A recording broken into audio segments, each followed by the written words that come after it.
Hello again, everyone, and welcome back to Translationborne, the show where we talk all about the translation of Bloodborne. We've been spending a good bit of time lately running around Yharnam and talking to people there, but this time we're going to check in with someone here in the Hunter's Dream. Anything on your mind? Hunters have told me about the church, about the gods and their love. But do the gods love their creations? I am a doll created by you humans. Would you ever think to love me? Of course. I do love you. Isn't that how you've made me? Well, that was a short conversation, but as you can see, there's a lot to say about it. First, there's the lingering issue of whether there's one god being referred to here or many, though I think we've seen some evidence by this point indicating that plural forms are the right choice in general. There's that long hallway inside the Grand Cathedral with all those statues to consider, and the resemblance they bear to the invisible thing that grabbed us and transported us to the Nightmare Lecture Building. Taken together with a reference to the divine mystery said to await us in the church, and I think we've got enough pieces here to imagine that those statues might be meant to represent gods of some kind, perhaps lesser gods. Even so, I've left my literal translation of the doll's second line with the plurals in parentheses, since looking just at the Japanese in these lines could lead to an interpretation of a single god. Notice the contrast, though, with the doll's next line about creators and their creations. Here again, the Japanese could be interpreted as singular, yet I've gone entirely for the plural, even in my more literal version. That's because I think it's fairly clear that the doll is asking a general question here, and given that context, the plural sounds more natural to me than, does a creator love his or her creation? Once more, we're seeing the importance of context and the need to identify the larger point to come up with an effective translation. And that's something that carries through to the official version of the English spoken here as well, which brings me to the second thing I wanted to point out, that though the lines employed by the official translation differ from the literal, the overall point remains the same. So let's break down exactly what that point is. The doll is questioning the relationship she'd heard of between humans and the gods. We're going with the plural here because it really is more likely. And she's using her own relationship to humans as a means of comparison. She questions the relationship of humans to gods in two ways, implying first that she doesn't believe creators truly love their creations, and second that creators make their creations so they can't help but love those who made them.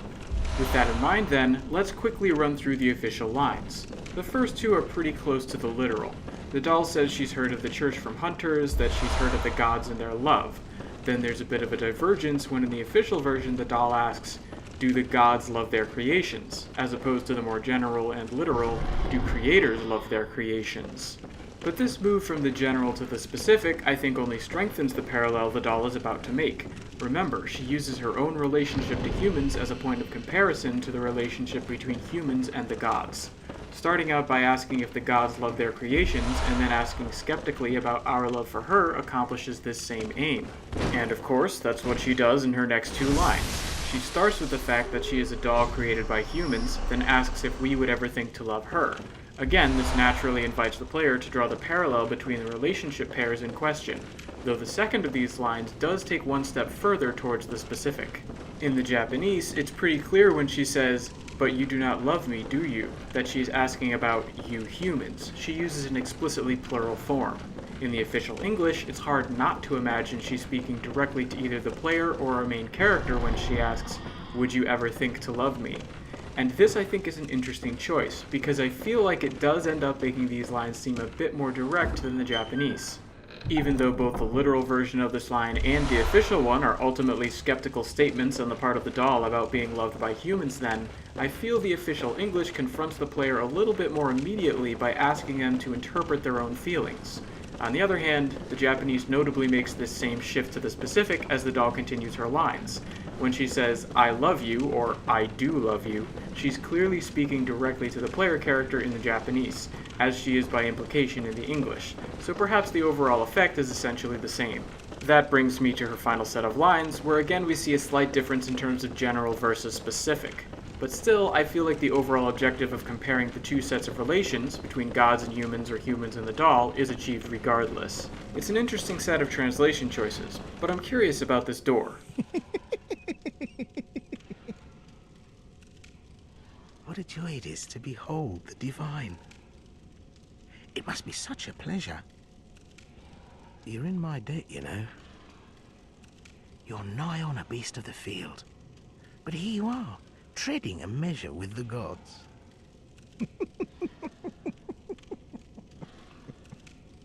I know that voice. Did you lead me here? Are your feet as fat as your wits? Oh, cease this dithering. Take the plunge. Throw yourself to the wolves.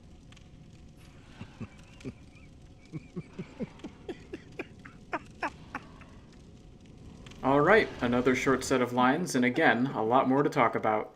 First, I think it's important to get an idea of what this character is like and how that is coming through in the translation.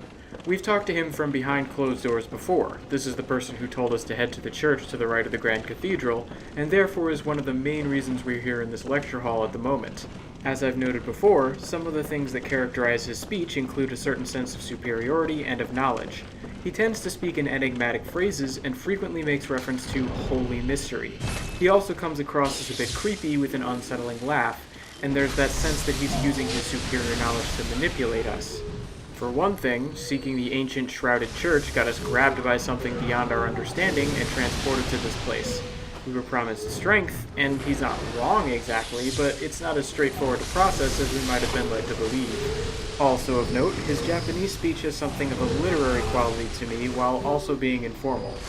Here I'm thinking of lines such as "Shinpi ni mieru wa hito no koufuku, dakara kimi wa shiawase mono da, watashi ni kansha shita mae yo," or "dousei mui nano da." The phrasing isn't exactly the kind of thing you'd expect to hear in daily conversation, let alone the words themselves, but he does speak casually. You can hear that with the da at the end of sentences, or the kimi when addressing us. Finally, he also has a tendency to speak in commands, telling us to go to certain places or even feel certain ways. Even when speaking to Amygdala, he phrases his request for mercy in something close to a command. In general, I think this fits his own demonstrated sense of self-importance and superior knowledge nicely. Going through the English then, I think we can see a lot of the same traits. Certainly he throws around enough commands and speaks enigmatically. Recall also the phrasing he used to get us here. "Seek you the ancient shrouded church hidden to the right of the main cathedral." And that one line I think gets across the somewhat affected literary speech while at the same time seeming relatively casual, even working as a command as well. So in general, once again, I think we have a character whose tone is accurately represented in the translation. And with that established, I'd like to take a closer look at what is easily my favorite line from this entire set of dialogues, when he says, "You're nigh on a beast of the field, but here you are treading a measure with the gods." It's a step away from the more literal, "After all, a pathetic lower being like yourself could normally never hope to behold this," but I think it gets the core meaning across regardless and fits the speech characteristics we've just outlined nicely. The basic idea is that this character is demeaning us while saying we're being given access to something we would never normally be able to, and using it as justification for why we should be grateful to him. Oh, and don't mind my stepping through this door, it just leads to a nightmare. Anyway, that character saying we're nigh on a beast of the field is suitably demeaning, and the idea that we would be dancing with the gods makes for a strong enough contrast that it naturally seems inappropriate. In other words, we get the sense that we've been given access to something higher than our station, and this helps justify the man's previous line about us being in his debt. At the same time, it fits the man's literary yet casual style, with phrases like "nigh on a beast of the field" being paired with "tread a measure," and it references two different beings fundamental to the world of Bloodborne, beasts and gods. The statement is enigmatic as well, and gets across the character's disdain for us and presumed high opinion of himself. In other words, this is a line that fits the character, suitably conveys the meaning of the Japanese, and ties in with some of the larger themes and ideas from the game. Also, I happen to think it has a nice ring to it, and I find the overall effect to be pretty striking. But I think that's enough on dialogue for now. Let's get back to an item description. Amygdalolith, a misshapen rock with worked mesh, or perhaps a type of meteorite. It appears meaningless, but possesses a mysterious pull that prevents it from being released. That strange man said, "Visit the old, hidden-away church to the right of the Grand Cathedral. It's a holy mystery, sure to lend you strength in the hunt." So, there are a few things I could remark on here, but probably the most important one is the name of the item itself. As you may have noticed, the official translation for the name of this item is Tonsil Stone, while my more literal version is Amygdalolith. This may seem confusing at first, but looking at the original Japanese should clear things up nicely. There we can see that this item is referred to as hento seki, which is a real word in Japanese, if an uncommon one, which does indeed translate to what is colloquially called a tonsil stone in English. More common Japanese names include hento kesseki and noosen, while the more prevalent English medical term is tonsillolith, with a less common English medical term being amygdalalith. These are soft aggregates of bacterial and cellular debris that form in the crevices of the tonsils. Appropriately enough, the Japanese word for tonsils is hentosen, so you can see the relationship to hento seki.